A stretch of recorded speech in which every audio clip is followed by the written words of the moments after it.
Now there's a lot of people interested in raising more of their own food now as we see how fragile our food system can be. Good for you! Way to go!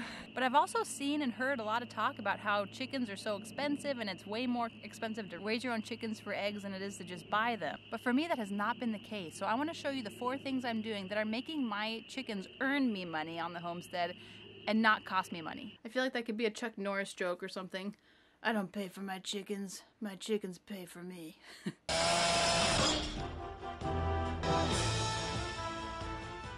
Okay, so first of all, as you probably know or have heard, chickens normally eat about 1/3 of a pound of food a day. I have about 24 chickens. Some of them are a little bit younger, so that number might be a little bit smaller. So for me, that's about 7 pounds of food for my flock per day. So now the first thing that I'm going to mention doesn't really help towards that 7 pounds per day that I need, but I save and dry and crush the eggshells from my chickens to feed back to them as a calcium supplement. That's one way to save money. Now the second thing that I do is I let my chickens free range in the afternoon. So I want to keep them in their coop and in their run until at least noon or 1 so that most of the chickens have laid their eggs and I don't have to play the where are the eggs game around my yard. But I'm gonna estimate that on this probably 1 acre that they get to free range, that all 24 of them cumulatively are able to forage about 1.5 pounds of food a day. And this isn't really included in the free ranging specifically, but if we collect food scraps and we give those back to the chickens, and even if they don't eat the food scraps themselves, they can eat the bugs that come to the food scraps later on. The third thing I do to help promote my chickens' health and make the feed go farther and make it more digestible for them is to ferment their feed. Now the 2 videos I found most helpful for this were the homesteading family video, which I watched a year or 2 ago to just start learning how to ferment my chicken feed. But then just more recently, I watched a video by the Fermented Homestead where she also explains how she ferments her feed. Both of those super helpful, so that's what I did. In our home, we have a lot of fermented items. I have kombucha, which is fermented tea, pickles, which is fermented cucumbers. I've got sourdough, which is of course fermented bread. I even have fermented beets, which is beet kvass, and of course the classic sauerkraut, which is fermented cabbage, and even fermented garlic. So we do a lot of fermented things, so it only makes sense that I want to ferment my chicken's feed. So just like she explains in the Fermented Homestead video and in the homesteading family videos, I got my 3 buckets out, 3 that do not have holes in them, 1 of them which does have holes in them, and I went ahead and figured out how much it weighs. And I was trying to figure out how long a bag of feed is going to last, so I weighed out how much this yogurt container weighs, and it's about 1.5 pounds. So I'm going to give them 1.5 pounds a day of grains. So for the first few days, I'm going to put them in these 3 buckets, and I'm going to fill these buckets with water. Now, in 3 days, the cycle will start properly, but I have these buckets lined up. And then I have my bucket here with this green ribbon around it. That one has the holes in the bottom.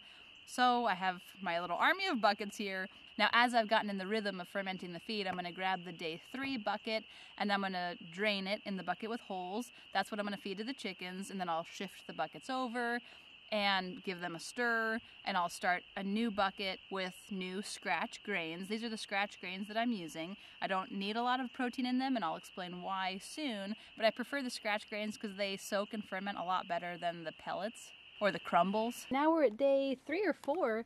You can see some bubbles coming, so it's getting fermented, which is great. And she recommends putting some of the brine that you had already made from days 1, 2, and 3 back in the first bucket of the fermented feed that you're starting. So that's what I did today. I gave them their feed for today, and with some of the discard water, I put it back into the day 1 bucket, and then I went ahead and just stirred these. And then this is just the bucket with holes in it. First time I gave these to the chickens, I was trying to give them a lot of the brine water with it because that would have a lot of probiotics. But somebody mentioned recently that chickens don't like to get much further than their beak in the water, which makes sense. So I ended up needing to pour a lot of that out. But obviously they're very happy eating their fermented grains. And even Pixel likes that fermented brine.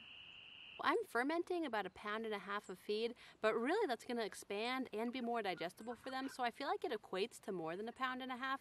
But for argument's sake, that's 1.5 pounds of fermented feed. So 1.5 pounds there plus about 1.5 pounds that they forage. So we're at about 3 pounds out of 7 that the entire flock needs per day. As I mentioned earlier, I'm using scratch grain. So you're probably wondering, wait a second, that's not enough protein. Well, that's where the fourth way that I save money on feed comes in. I actually got this idea from Justin Rhodes back in the day before I even had chickens, I think. He has a few videos on 18 ways or 20 ways or some number of ways to reduce feed costs by 100% or something. The big thing I took away from that was just to get creative. So I went to my local Town and Country, talked to the manager, talked to the meat department manager, and I made an arrangement with them where I'm able to pick up their expired meat for free. And look, one of these, this is one of the little guys we hatched out. He's hanging out, not very happy right now, but okay, I'll let you go.